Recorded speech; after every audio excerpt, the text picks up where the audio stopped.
Bem, em primeiro lugar, eu gostaria de agradecer o convite da Denise, que eu conheço desde pequenininha, né? Para que eu falasse alguma coisa a respeito da nossa profissão de médico. Então, eu vou seguir exatamente o roteiro que ela forneceu, ou tentar seguir, para não me perder. Bem, em primeiro lugar, a formação do médico exige uma dedicação que se inicia não apenas na universidade. De uma maneira geral, o estudante de medicina é aquele aluno que sempre foi muito brilhante, principalmente muito estudioso, já nos bancos do ensino médio, do que nós chamamos de científico. Então, eu estudei no Colégio Pedro II, na época era um colégio, ainda é, né? Mas era um colégio considerado colégio padrão, um nível de ensino muito bom. E eu ingressei na Escola de Medicina e Cirurgia do Rio de Janeiro em 1966. Então lá eu tive as cadeiras básicas, anatomia, bioquímica, fisiologia, histologia, e depois, a partir do terceiro ano, nós íamos para o hospital universitário, no caso o Hospital Gafreguini, e tínhamos a cadeira de clínica médica. E o estudante de medicina naquele tempo, ainda hoje, ele faz verdadeiro tour turístico, vamos dizer assim, porque ele vai frequentar outros hospitais. Eu me lembro que eu fui para o Hospital do Caju, lá no Caju, onde nós tínhamos aulas de doenças tropicais, como meningite, difteria, enfim, raiva e outras patologias. No quinto ano, o estudante de medicina ele vai fazer o que nós chamamos de internato rotatório. Né? Melhor dizendo, no quinto ano, exatamente, ele faz o internato rotatório. Ele vai frequentar serviços de pediatria, obstetrícia, psiquiatria. E no sexto ano, então, ele vai fazer o internato eletivo. Então, nesse caso, você vai optar por uma especialidade. No meu caso, eu me identifiquei muito quando eu passei pela cadeira de pediatria, pelo serviço que eu frequentava era do professor Flávio Lombardi. Então eu gostei muito da especialidade, principalmente do tipo de paciente que é a criança. E aí eu fui fazer o internato eletivo lá na UFRJ. Então eu fui para o Instituto de Pediatria e Puericultura, Martagão de Esteira. E lá eu fiz uma primeira pós-graduação. Então, normalmente, o estudante de medicina, ele estuda durante 6 anos o curso de medicina e depois ele faz 2 anos de aperfeiçoamento. No meu caso, eu fiz 1 ano de residência em neonatologia, que acompanha o recém-nascido, e depois fiz 2 anos de obstetrícia. Eu frequentava a maternidade Herculano Pinheiro, ali em Madureira.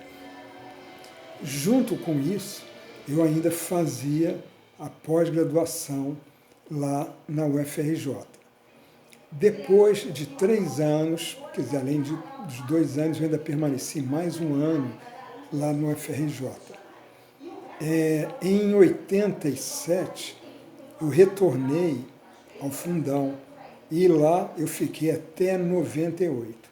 Então eu fiz uma pós-graduação bem extensa, bem prolongada, fiquei vários meses em várias enfermarias, e passei por vários setores, cardiologia pediátrica, hematologia, dermatologia, mas eu me fixei na pneumologia infantil, onde o responsável é o professor Clêmax Couto Santana. Então, eu quero dizer que quem deseja fazer medicina tem, em primeiro lugar, que gostar de estudar, tem que gostar do ser humano, tem que ter uma empatia, ou seja, tentar entender o que passa pelo paciente. O paciente deve ser visto não como um monte de feixes de músculos, de órgãos, de ossos, mas ele deve ser visto como um ser humano na sua íntegra, como mente, espírito. Eu costumo dizer que o médico deve auscultar a alma do paciente. Eu tive, durante algum tempo, na cadeira do departamento de ensino de pediatria. Então eu dizia para os meus alunos, os internos, que o médico ele deve desenvolver a medicina, a pediatria, como uma arte. Então ele deve abordar o paciente de maneira intuitiva, dedutiva, deve procurar auscultar os mínimos detalhes do paciente. E o que ajuda a ele a desenvolver essa sensibilidade que leva à arte da medicina?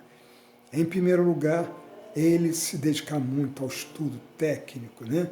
Das cadeiras básicas, da semiologia, da clínica, frequentar muito a enfermaria.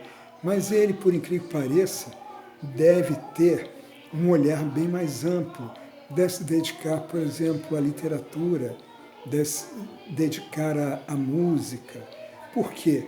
Porque o estudante, quando ele tem essa visão mais ampla, que nós chamamos unilateral, ele consegue muitas vezes entender o paciente como um todo. Porque o paciente é o próprio livro de medicina. Nós não vamos encontrar no paciente exatamente aquilo que está escrito nos livros. Eu mesmo me lembro de alguns diagnósticos que eu fiz, que foram basicamente diagnósticos intuitivo-dedutivos. Eu lembro de um caso de raiva, cujo diagnóstico foi feito simplesmente quando o paciente pediu para eu desligar o ventilador. Na realidade, ele estava apresentando uma anemofobia, que é uma das manifestações da raiva humana. Então, a formação do médico exige muita dedicação, amor ao ser humano. O médico tem que gostar de gente. Isso é uma realidade, né? A medicina é uma profissão de uma beleza indescritível na medida em que você tem uma ciência de grande complexidade. Então, quando você estuda fisiologia, você estuda a bioquímica, você tem o exercício diagnóstico, né, que é uma coisa muito interessante, porque você elabora o diagnóstico e, mais uma vez, entra a arte do diagnóstico, né? Você elabora várias hipóteses diagnósticas e, uma vez aquelas hipóteses colocadas, vem aí a arte do diagnóstico. E você depois, então, tem a terapêutica, né? Você vai estabelecer a terapia do paciente, vendo, novamente, como eu disse, o paciente como um todo. Não é apenas um pulmão que está doente, é o paciente que está doente como um todo. O médico, ele vai sempre lidar com o sofrimento humano. Vocês não esperem que um doente, um paciente, vá procurá-lo para dizer que está bem, para dizer que está feliz. Ele geralmente procura quando tem um sofrimento orgânico, um sofrimento psicológico, um sofrimento muitas vezes existencial. Então, o médico, ao longo dos anos, eu, por exemplo, tenho 47 anos de formado, sempre lidei com o sofrimento humano, né? Então, sempre me procurou o paciente com as suas angústias, com os seus sintomas. Então, o estudante de medicina, aquele que se propõe a fazer medicina, ele deve se acostumar com isso, de ouvir o doente, de dar toda a atenção ao doente. Nos dias de hoje, infelizmente, com o grande desenvolvimento tecnológico e com o tipo de medicina ligada ao empresariado, onde o lucro vem à frente das necessidades realmente do paciente, o médico hoje em dia está passando por uma situação muito difícil, porque ele tem nos convênios um verdadeiro carrasco, que impõe a ele atender, às vezes, numa jornada, um número muito grande de pacientes. Ele muitas vezes não consegue dar atenção devida e muitas vezes o diagnóstico fica muito mais precário. Então, hoje em dia, o profissional da área da saúde, de uma maneira geral, não apenas o médico, a enfermeira e os outros profissionais, estão passando por uma fase muito difícil em que não há o reconhecimento da carreira de médico, né? Infelizmente, você vê, por exemplo, um concurso público, um procurador de justiça tendo como salário inicial 22 mil e um médico concorrendo a um concurso público tem o salário de 2 mil reais. Eu costumo indagar qual é a profissão que tem maior impacto social, complexidade. É o médico ou é um procurador?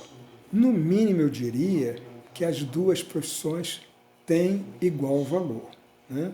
Então, infelizmente, aquele que vier fazer hoje, seguir a carreira de medicina, tem que se preparar para essa falta de reconhecimento que o médico, hoje em dia, lhe falta. Então, antigamente, o médico, quando adentrava num serviço, ele tinha uma aura quase que divindade, né? O paciente reconhecia no médico